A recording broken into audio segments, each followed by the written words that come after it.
Today we're talking about summer marketing and some different ideas you can use. We have today with us Misty Curtis. She's from iFly. She's going to talk to us about what they do, what they've done in the past, and what they're planning to do this week. Obviously, we have phase one opening, and she's going to share with us and her dog share some of the cool marketing things that they're going to be doing. We'll also learn more about iFly when they're opening back up and what their plans are, so that you guys can get out there and fly at iFly, which is amazing. I've actually been up there to fly before, and it's a lot of fun. And actually, iFly is one of our clients, so we appreciate Misty being on with us today, and we'll learn a little bit about what they got going on. So, Misty, give us a little quick intro, I guess. And sure. Thanks, Kevin. I am the sales and marketing manager at iFly. We've been open now for almost 5.5 years. And it's funny when you ask me to talk about marketing in the summer, because typically I dial back a lot of marketing initiatives and things during the summer. But this summer, I think, is going to be quite different, considering this pandemic and everything. So I'll discuss, what I think will be successful for us in the summer. I think it's successful throughout the year in the off season anyway. So I think it'll be successful in the summer. Maybe some things a little bit more than others. But considering, where we all are, definitely changes are being made. And it's going to be interesting to see what is successful, what isn't successful, what has to be pushed a little bit harder. What new things to do, what things not to do. So we're kind of in this mediocre, whirlpool of, what are we going to do? What are we not going to do? Considering the summertime is mostly tourism for us. I've been sitting in on a lot of tourism industry calls recently, and I think it's about 85% of our tourists are drive-in tourists. So luckily, I don't think we're going to have to see huge hit in regards to our tourism at the oceanfront, just because I think more people will be scared of flying versus getting in the car with the family and coming down to the beach. So I don't think I'm hoping that we won't see much of a hit in regards to that. But with that, we have to really cater to our locals as well in this season, because we've had a few months off where we weren't able to see our locals, and now we want to still make sure we're seeing them at the same time that we're pulling in our tourists. So I think that's where my marketing is gonna, the marketing that I do over the summer will probably focus more on tourists. More on locals, and then maintain what I've always done in the summer for tourism and keep that going strong like it always does. But so that means typically I've pulled back on radio in the summer or things like that. So I'll probably just continue and pick up the things like we didn't market for spring break, and we didn't market for graduation and things like that. So I have a little bit of some funds I guess I can reallocate. Unfortunately, the budget did have to change as well, so I have to consider all of that too. But there's all kinds of things. I mean, in the summer, I'm always doing airplane banners. I'm always doing your rack cards in the hotels and the vacation tourist guides and the sunny day guides and the coupons in there.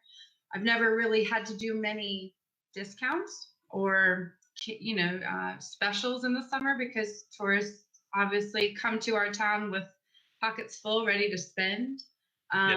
But this year might be different. Again, we don't know really what we're dealing with. Are people saving money at this point and utilizing it to get out of the house later and come do some fun stuff, or did they already spend it all online at Amazon? I don't know. Toilet paper. They all got toilet paper. So. Right. Okay, well, so some things are going to change for you for sure, and I'm sure a lot of people listening, if they got businesses, this will be different than usual, of course. Let's talk about a little bit so with online Facebook. Are you guys doing any kind of contests? What is your plan for digital? Digital. We're just Right now everything has been on hold, so we haven't been able to do anything besides social media and maintaining that, hopefully maintaining that engagement with our consumers. um, More, we've been doing a lot of stories where it's like answer these questions or play this bingo game, or send it, just really trying to engage and let them know, like, yeah, well, right now we're working into the, hey, so we're working on becoming on opening in the next 2 to 4 weeks, hopefully. So we're starting to work on, actually this weekend we are opening Saturday and Sunday, just our retail shop. Okay. And what we're doing is really that marketing purposes: buy your voucher now, buy your gift card now, utilize it later when we do open up. Come, if you want to come in while you're, over at CP Shucker's porch this weekend, come in, grab a t-shirt or some sunglasses and grab a voucher and be ready for when we do open. So digital wise though, we're definitely, that's where I think, we're going to have to plug some more and make sure we're increasing that engagement, making sure they're seeing us online. I think that's probably going to, I mean, everybody's been on their phones now. And I think you're either like one of two ways. Either I don't want to be on my phone anymore because that's all I've been doing for the past 2 months, is sitting on my couch being on my phone, or I don't know how to be any other way. I think most people are just like attached to their phone. And so digital is where I need to plug and make sure we're getting in front of the consumer some more. Yeah, so obviously today, I guess, is phase one for a lot of places, and I've seen a ton of restaurants at the oceanfront, like Rudy's and Shuckers and all that stuff, Murphy's, and those are all kind of right around you guys. Yeah. Just so you know, iFly is right on the oceanfront. At which street are you guys at? Like 23rd or something? 25th and Pacific. So obviously there's gonna be more people around than usual, and we'll have to see how this all goes, right? With these companies opening back up. But you said, I think you told me before this call, you guys are opening up more so phase two. Correct. Yeah, just for flying in phase two. It's definitely going to be cut back. We typically fit up to 12 flyers in every half-hour block. We're going to start with booking every other half-hour block to give us time to disinfect and clean in between sessions. And we're also only maximizing at our class at 6 people, unless there's a group, maybe say there's a family of 8 that come together, they can all go in together as 8, up to 12 people. But if it's, say, 3 groups of 2 or things like that, we're just going to limit it to 6 people in every half-hour block, just so we can really get accustomed to how our changes are and the things that we're doing. We are, guiding people differently in the building, contact lists, check-in, things like that, and just making sure we're giving ourselves enough time to really allocate what that looks like for us, and making sure we're keeping our staff and our customers, safe, while trying to, just get into this new norm. Hopefully the demand will increase and we'll be able to, depending on what phase 2 even looks like, see if we can fit more people in, or if we have to wait until phase 3 or somewhere else down the road, and what that looks like over the summer. Hopefully, again, we hope to see kind of a normal summer. And what does that look like as far as how many people are we fitting in? How are we guiding them through the building? Things like that. Everything's going to change. And so right now we're trying to take it slow and easy, just so that we know we're doing it the right way and not rushing and getting ourselves, hurt or in trouble or things like that. So. Yeah, it's definitely different out there. And I think for, to see what other people come up with, like restaurants, the businesses that can still serve and get in front of their customers, it's interesting to see a lot. It's interesting to see a lot of businesses kind of just roll over and kind of die and not want to innovate or change. Yeah. It's also interesting to see a lot of them rapidly change, like your breweries and a lot of restaurants going to curbside takeout delivery very quickly. Yeah, for sure. And I think what ideas will they come up with to encourage people to get more of their products or their food or whatever it may be One of the things I saw I thought was kind of cool. I was reading some articles earlier and focusing your marketing for those kinds of businesses around like a staycation. So Mm-hmm. you're staying at home, you're not going anywhere, but we can arrange like a staycation kind of theme around the marketing that we can bring food, we can people are doing drinks like margaritas and all kinds of stuff, delivery and takeout and pickup and Right. some of these restaurants are really getting innovative with it um and they're doing the best they can. Right.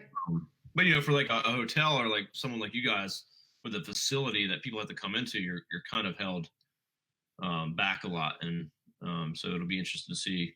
Yeah, I've been a little Do jealous a on little bit, but you can't do a yeah, lot. so kind of jealous of some of the calls I've been on where like I would say more like zoos and things like that are able to do like lives and just go and like have stories with these animals and things like I'm like, what can we do? And I'm like, just look at the tunnel that's not running. Like, what do we do? So Yeah, I mean, can it's you guys tough even to run the kind tunnel at all? of, Can you run the tunnel at all? Like, or yeah, they started up and make sure everything's still going because I think there's been issues in other tunnels where if they haven't started it up in a while you find issues mechanically and whatnot. But no, we're top of the notch here at iFly Virginia Beach. We make sure everything runs smoothly. And my team and I have been working together just trying to think outside of the box of things we can do is probably maybe offer a steep discount on return packages if you come, the people that come, and then the first months that we're there, hey, we'll offer you your return package at an even lower price because return packages are already discounted. But maybe we'll offer them even lower just to kind of, get people in because once you do come, you want to come again. I mean, Kevin's been a few times. He's actually gotten pretty good now, but just once you come the first time, you want to keep coming. So that's another, yeah, avenue we're thinking about taking is maybe discounting something that's already discounted.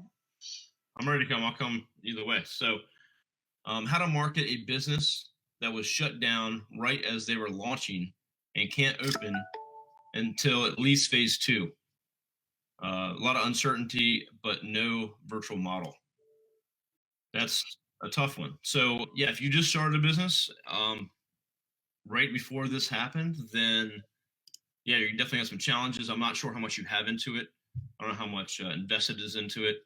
If you guys are lean versus you went kind of all in and got space and all kinds of things, I think from a business perspective, I think it's always good to go into a business lean, minimal viable product almost sometimes, and making sure you're not overdoing it. You can't control the economy. You can't control things like COVID-19. So just being lean and be able to weather things like this. Of course, a new business makes it very difficult. Um, and if you can't open it all, then I think building up your social media awareness, building up a following would be very important to do. Getting out in front of people. Again, it's hard to do when they can't come visit you and kind of really get to know the brand. But I would say you want a strong following with social media. You can be working on your SEO to build up the content to get found in search. Advertising probably doesn't make sense since that'll be wasted money. But Missy, any ideas you would like to add to that? I would say, really your SEO and social media to where when you're launching, you got an audience to say, hey, we're open, and then you can hit the ground running. I definitely would suggest, and again, we don't know what type of business we're talking about, but something that iFly's been doing with the lead of actually Hunt Club Farms as lead the pact on this, and we have started coming together other attractions and other people that you would initially think we would call competitors, to include Top Golf and Jungle Golf, all these other places that people want to go to. Well, we're not trying to compete against each other. We're working together now. Like even retail shops are in on these calls. So we're doing weekly calls and working together. Like how can we help promote each other? How can we help come together and utilize maybe some sort of marketing campaign and saying, let's do all of these things and let's all work together. So maybe finding other businesses that are similar to yours, because right now with what is going on with COVID and with this, I think more people and more businesses are willing and able to work together and kind of collaborate, especially if we're a small business or a local company. I think people are more willing and able to just kind of work together. And I think you might get some good feedback in regards to, what can you do right now? And a lot of people are thinking outside of the box, and I think more minds together come up with some pretty good ideas. Yeah, I think that's great. So I know for me personally, I'm part of a mastermind group of other agency owners. Eric and I are part of, and it's been very helpful. And these are other agencies around the country that they've come up with ideas. We have ideas. We're able to share. So that's been very helpful for us. I'm also part of another weekly mastermind call that's local. That just business owners jump on a Zoom call and just talk about what they're doing, how they're handling this stuff. And then I know like the breweries around here, they kind of have like a untold kind of coalition where you think they'd be competitive, but they really help each other out a lot. Right. So I think that's a good point. Looking at what business you're in and what organizations there are to support that, or is there a group? If not, start one. You can literally call up other retail places, say, hey, how about a weekly call to talk about what we're doing and how we're going to get through this? Would be a great idea. So I think that's good advice for sure right there. You're welcome. Very good advice. You didn't dress up, but that's fine. Whatever. So anything else we need to cover, Misty? You good? I think I'm good. I'm glad that we were able to get this going. Thanks for inviting me. It's been fun. Yeah, it's a lot of fun, and thanks for telling us kind of more about what iFly is doing, and you guys are opening up here soon, hopefully. Go to the retail store. Is that open this weekend? That's right. Saturday and Sunday from 11 to 6. You can call, and we can send you PDFs of your vouchers, or you can go in and anytime between 11 and 6 and purchase vouchers, gift cards, or anything from the retail shop. Excellent. All right. Well, if you get out and about this weekend, guys, go check out iFly, the retail store, and try to help their business. And then for us, we'll be live again next week. So be sure to tune in and join us. Happy Friday. Everyone have a good weekend.